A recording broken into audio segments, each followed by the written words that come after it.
은퇴 후 여유로운 삶을 꿈꾼다면 지금 버려야 할 10가지 이야기. 요즘 사람들 사이에서 이런 말 자주 들리죠. 은퇴하면 마음 편하게 여행 다니면서 살 거야. 그때 가서 천천히 생각하지 뭐.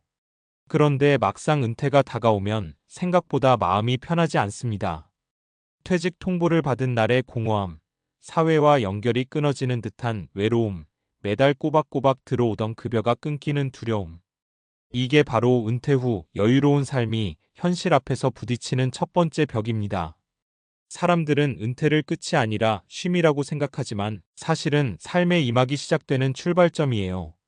문제는 우리가 오랫동안 믿어온 은퇴에 대한 10가지 이야기들이 이 출발선을 흐려놓는다는 거예요. 그 이야기를 버리지 않으면 아무리 많은 돈을 모았어도 마음의 여유는 따라오지 않습니다.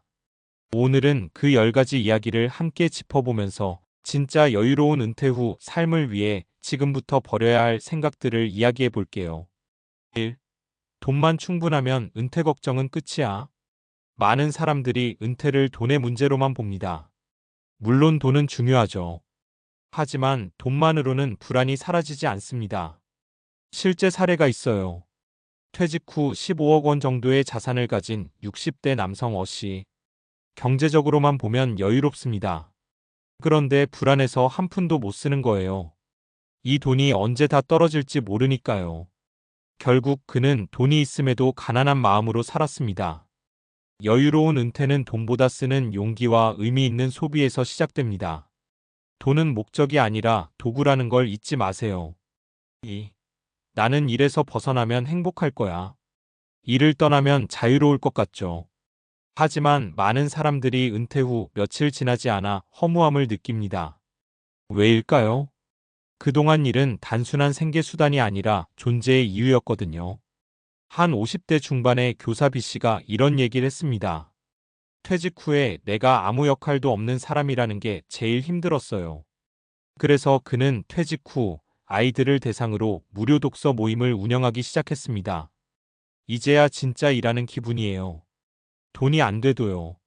일이 돈벌이가 아닌 삶의 의미로 바뀌면 그때 진짜 자유가 찾아옵니다. 3. 은퇴는 늙은 사람들의 이야기야. 많은 사람들이 은퇴라는 단어를 60세 이후의 일로만 생각합니다. 하지만 요즘 세상은 다릅니다. 4050대부터 세컨드 커리어를 준비하는 사람이 늘고 있어요. C씨는 47살에 대기업을 퇴사하고 3년 동안 카페를 운영하기 위한 공부를 했습니다. 지금은 동네에서 작지만 탄탄한 브런치 카페를 운영하죠. 그는 말합니다. 은퇴는 나이가 아니라 마음의 준비 시점이에요. 은퇴는 언젠가 올 미래가 아니라 지금부터 만들어가는 삶의 방향이에요. 4. 나는 아직 쓸모 없어지지 않았어. 이 말 겉보기엔 긍정적이지만 사실은 불안의 다른 표현이에요.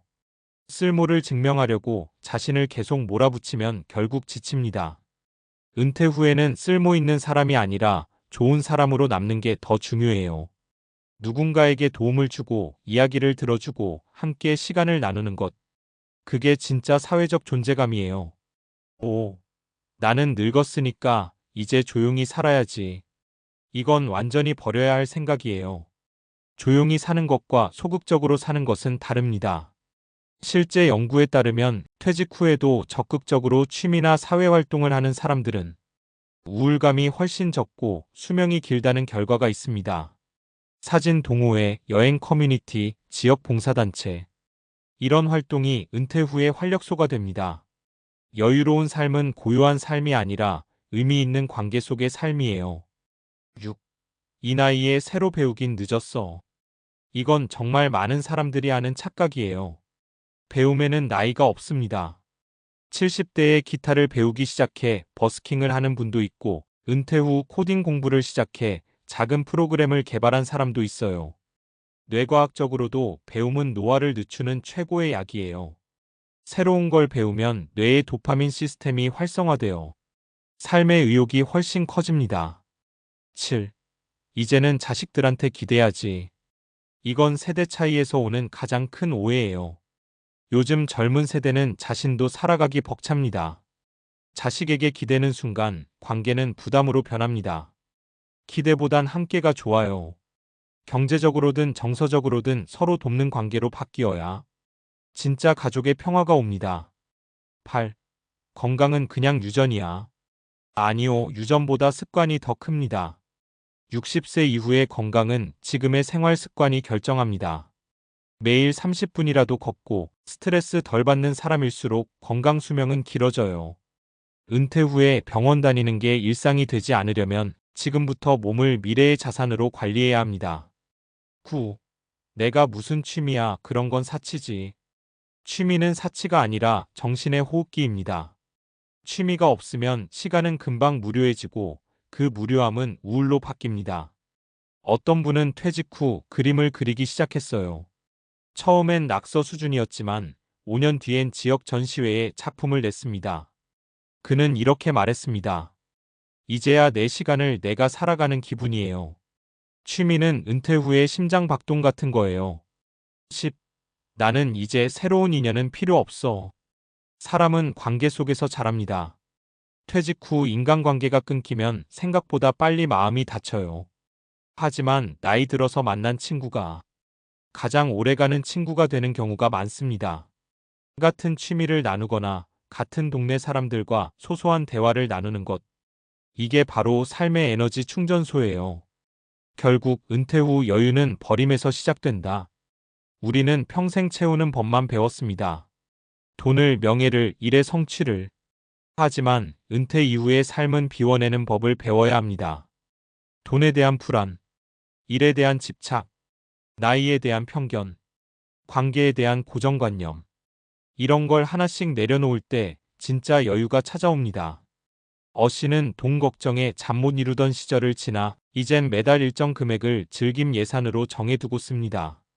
B씨는 퇴직 후에도 배움의 교사로 살아가고 C씨는 새로운 커리어로 인생 2막을 즐기고 있죠.